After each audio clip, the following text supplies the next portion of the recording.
สวัสดียามมื้อเช้าเชิญมารวมรับประทานกาแฟน้ำชากาแฟน้ำกันครับทุกท่านสร้างหม้องนั่งกินกาแฟเฮาก็แล้วครับ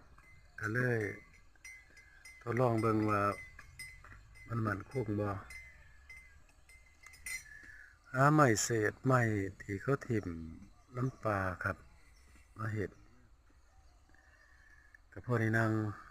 มีร้านกาแฟเป็นของตัวเองพอได้ว่างกับข้าวอยู่อย่างพอเพียงนี่แหละครับทุกท่านมาเด้อครับเด้อกินกาแฟน้ำกันบ่กินแต่เหล้าแต่เบียร์ครับบ่เล่นแต่การพนันเพราะว่าตะกี้ก็เฮ็ดคือกันพอดีได้มาปฏิบัติธรรมก็เลยสิ่งใดที่มันเป็นหนทางเสื่อมก็คัดเกลาออกครับแต่ว่ากาแฟก็ยังได้ดื่มเขาอยู่ครับคิดว่ามันบ่เลวร้ายปานใดดอกก็พยายามออกหลายเทื่ออยู่เด้ครับกาแฟก็ได้แต่ว่าออกแล้วก็ยังมาเศร้ามากครับมันบ่ได้กินน้ำร้อนมันเป็นจังไดล่ะเป็นทรงลงซึ่งเลงก็เลยกลับมาดื่มคือเก่าครับกาแฟดำครับพอได้อ่ารับกับน้ำใบเตยน้ำซ่าครับน้ำซ่าใบเตย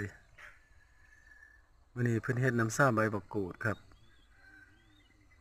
ทดลองเบิ่งบรรยากาศก็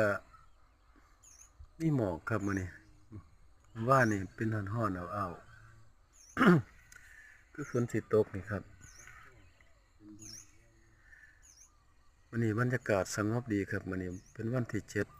7ตรงกันกับวันเสาร์บ่คือมื้อนี้ก็ได้หาต้นบักพริกต้นผักหนอกเนี่ยครับมาประดับประดาพอได้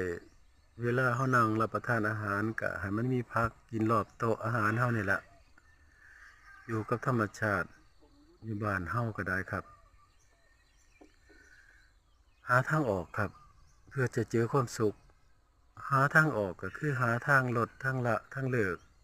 เพื่อจะเบาสบาย